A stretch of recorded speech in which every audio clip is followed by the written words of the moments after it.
تمام بڑی خبروں میں آپ کا سواگت ہے۔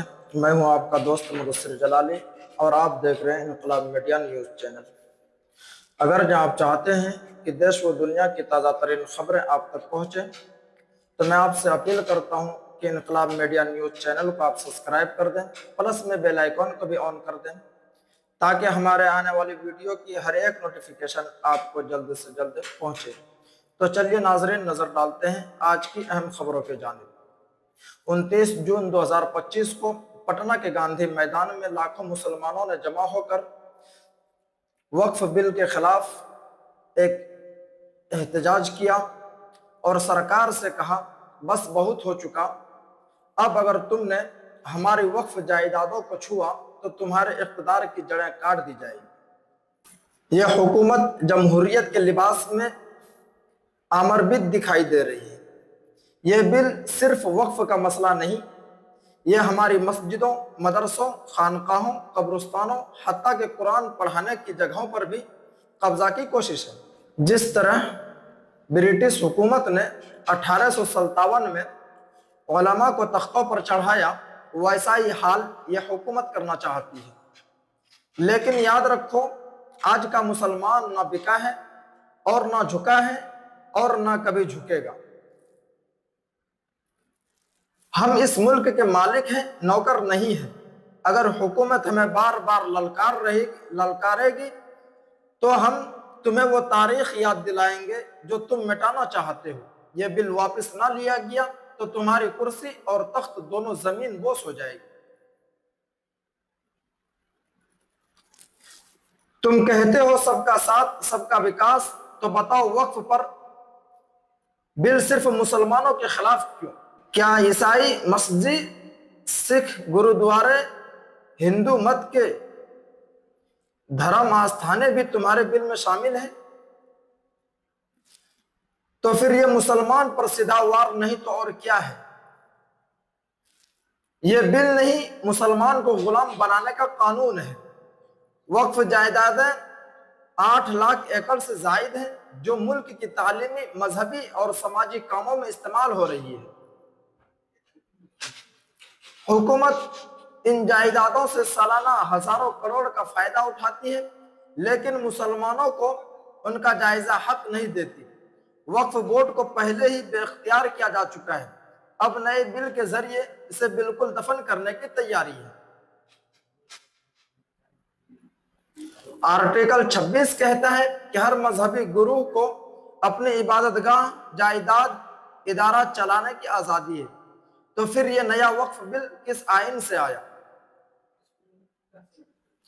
کیا حکومت کے لیے دستور ایک کاغذ ہے جسے وہ دن رات مسلتی پھرے؟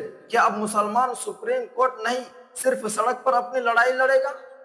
آخر یہ سرکار کب تک مسلمانوں کے اوپر ظلم کرتا رہے گا؟ سرکار کو یہ سمجھنا ہوگا، یہ قوم اگر خاموش ہے تو مجبور نہیں ہے، اگر یہ جھکی ہے تو ہاری نہیں ہے، اگر احتجاج کر رہی ہے تو انقلاب کی تیاری ہے۔ اگر تم نے ہماری آواز نہیں سنی تو ایک دن تمہاری کرسی کے نیچے سے فرش ہٹا دیا جائے گا۔ یہ ملک صرف اکثریت کا نہیں، سب کا ہے، اور ہم اس ملک کے برابر کے وارث ہیں۔ کیا تم واقعی چاہتے ہو کہ مسلمان سڑکوں پر آ جائے؟ کیا تم دستور کو دفن کرنے پر تلے ہو؟ کیا تم ایک اور 1857 دہرانا چاہتے ہو؟ اب وقت ہے، محض نعرے نہ لگاؤ، علمی اقتدام کرو۔ اگر آج آواز نہ بلند کی تو کل تمہاری مسجد بھی چھین لی جائے گی اور مدرسہ بھی بند ہو جائے گا۔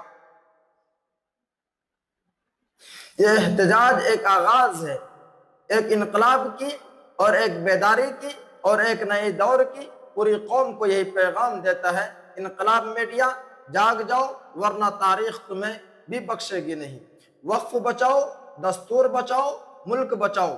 مزید تیجسوی یادو نے بھی اس بل کے خلاف حکومت کو للکارتے ہوئے کہا، یہ بل نہیں، RSS کا ایک نظریاتی ہتھیار ہے۔ وقف بورڈ پر قبضہ کر کے عقیدتوں کو غلام بنانے کی کوشش کی جا رہی ہے، لیکن یاد رکھو بہار کی سرزمین سے غلامی کے خلاف ہی انقلاب اٹھتا ہے۔ مزید تیجسوی یادو نے حکومت پر سیدھا حملہ کرتے ہوئے کہا کہ مسلمانوں کی زمین پر نظریں ہیں، مسجدوں مدارس کو سرکاری دفتروں میں بدلنے کی تیاری ہے۔ ہم ان کے ہاتھ کا ہتھیار نہیں بنیں گے بلکہ وہ ہاتھ توڑ دیں گے جو ہمارے دستور اور ہمارے دھرم کے بیچ آئیں گے۔ انہوں نے ملک کے عوام سے سوال کیا، کیا کسی مندر کی زمین پر حکومت قبضہ کر سکتی ہے؟ کیا کسی گرودوارے کا انتظام RSS کے ہاتھ دے سکتے ہو؟ تو پھر صرف وقف کی زمین کیوں؟ یہ کیسا انصاف ہے؟ یہ کیسا سنسد ہے؟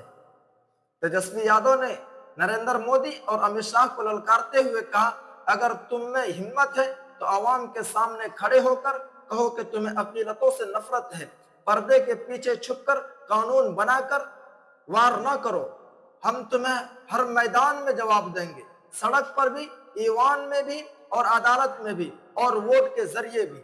مزید آخر میں تیجسوی یادو نے نعرہ بلند کیا اور کہا کہ نہ بکیں گے نہ جھکیں گے، وقف بچائیں گے، دستور بچائیں گے۔ اگر یہ بل واپس نہ لیا گیا تو پورا بہار سڑکوں پر ہوگا اور یہ تحریک پورے ملک میں آگ کی طرح پھیل جائے گی۔ یہ بیان حکومت کے لیے ایک کھلا چیلنج اور مسلمانوں کے لیے ایک امید کی کرن تھی۔ آج کی ویڈیو میں بس اتنا ہی۔ دیکھتے رہیے انقلاب میڈیا نیوز چینل۔